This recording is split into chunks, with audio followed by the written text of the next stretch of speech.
पिछले प्रसंग में अध्यास के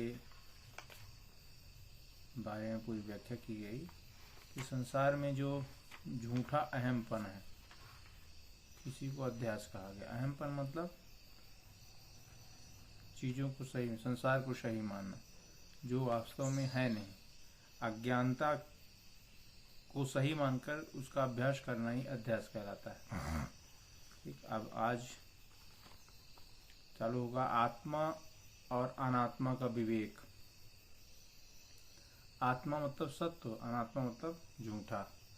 इसका जो विवेक है, इसकी जो जानकारी है, इसके बारे में व्याख्या करेंगे। यह बंधन विधाता की विशुद्ध कृपा से प्राप्त हुए विवेक विज्ञान रूप शुभ और मंजुल महाखड़क के बिना और किसी अस्त्र शस्त्र, वायु, अग्नि अथवा करोड़ों कर्म कलापों से भी नहीं काटा जा सकता है। ये जो बंधन, संसारिक बंधन, जिसको हमने सही मान लिया है, जिसको अपने मस्तिष्क में पूरी तरीके से धारण कर दिया है, उसको अपने अंदर से विवेक के द्वारा ही खत्म करना पड़ेगा। विवेक की खड़क से, विवेक की तलवार से ही उन सारे बंधनों को अपने अंदर से काटना पड़ेगा, और इसके अलावा दूसरा कोई उपचार नहीं है। जिसका श्रुति प्रमाण्य में दृढ़ निश्चय होता है, उसी की स्वधर्म में निष्ठा होती है, और उसी से उसकी चित्त शुद्धि होती है। जिसका चित्त शुद्ध होता है, उसी को परमात्मा का ज्ञान होता है, और इस ज्ञान से ही संसार रूपी वृक्ष का मूल का नाश हो सकता है। जिसकी श्रुति प्रमाण्य में, श्रुति प्रमाण मतलब गुरुओं के द्वारा जो चीज बताई जाती है, गुरुओं ने अपने गुरु से प्राप्त किया और अपने शिष्यों को जो प्रदान करते हैं, जिस मार्ग से वो परम पिता परमात्मा में स्थित हुए हैं, जिस मार्ग में चल करके वो अपने आप को जाना है, अपने अंदर के अज्ञान को खत्म किया है और ज्ञान का प्रकाश प्राप्त किया है, उसी के माध्यम से जो है वह अपने शिष्य को श्रुति प्रमाण के द्वारा जो है दृढ़ निश्चय होना चाहिए। श्रुति प्रमाण जो अपने गुरुओं के द्वारा जो ज्ञान मिले, उसमें अपना दृढ़ निश्चय हो, तो उससे हमारा जो है चित्त शुद्ध होता है। और चित्त की शुद्धि जब होती है, तभी हमें संसार में जो हमारी जड़ें गड़ी हुई हैं, संसार को जो हमने सही मान रखा है, वो जो है अपने अंदर से खत्म होता है।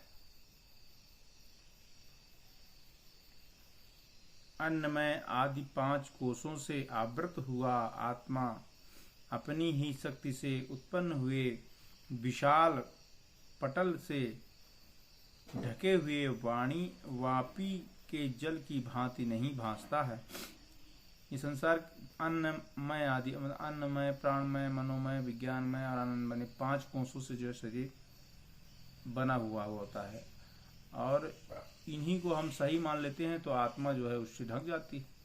भाई आत्मा जो है उस संसारिकता को जो हम सही मान लेते हैं, क्योंकि संसार 5 चीज़ों से ही बना हुआ है, तो 5 चीज़ों से जो है यह आत्मा भी ढक जाती है।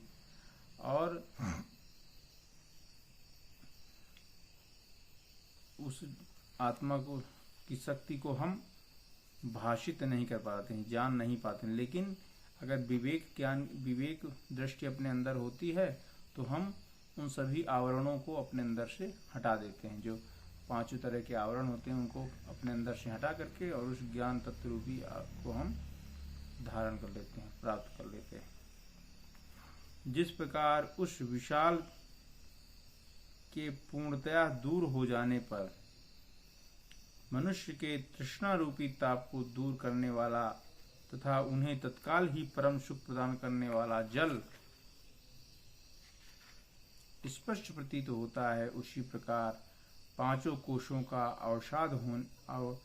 अपवाद होने पर यह शुद्ध नित्यानंद स्वरूप अंतरात्मा, अंतर्यामी स्वयं प्रकाश परमात्मा भासने लगता है। जैसे इसमें उदाहरण बताया कि शिवालय, मतलब जैसे जल नीचे है लेकिन अगर उसको पत्थर रख दिया जाता है तो जल हमको नहीं दिखता क्योंकि पत्थर ऊपर रहता है।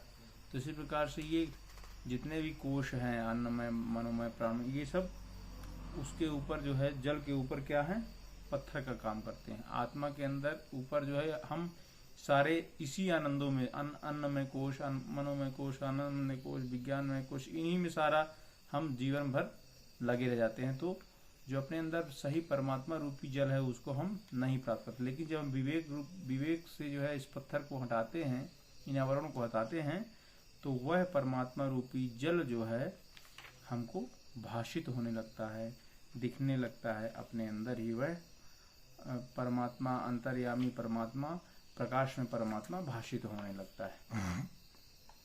बंधन की निवृत्ति के लिए विद्वान को आत्मा और अनात्मा का विवेक होना चाहिए। उसी से अपने आप को सच्चिदानंद स्वरूप जानकर वह आनंदित हो जाता है। तो संसार के बंधनों को हटाने के लिए आत्मा और अनात्मा, सही क्या है, गलत क्या है, उसका विवेक हमारे अंदर होना चाहिए।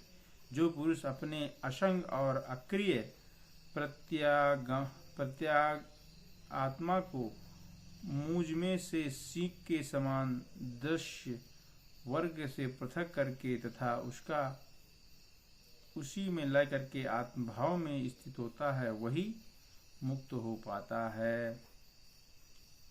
ठीक, अब ये तो विवेक की दृष्टि हो गई कि संसार से जो है आत्मा और अनात्मा का हम जब बंधन से मुक्त होना है तो सही क्या है, गलत क्या है, इसकी जानकारी हमको होनी चाहिए, है ना। नहीं गलत को सही का माने बैठे रहेंगे तो फिर कैसे हम जान पाएंगे।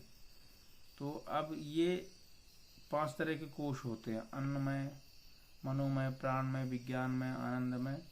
ये 5 तरह के कोश होते हैं। इन 5 तरह के कोशों से ही मन जो है ढका रहता है, उन्हीं को सही माने बैठा रहता है, उन्हीं में आनंदित और सुखी दुखी होता रहता है। तो अब आगे जो है ये 5 तरह के कोशों के बारे में बताया जाएगा। बहुत बड़ी व्याख्या है, तो कर लेंगे। ओम श्री सद्गुरुदेव भगवान की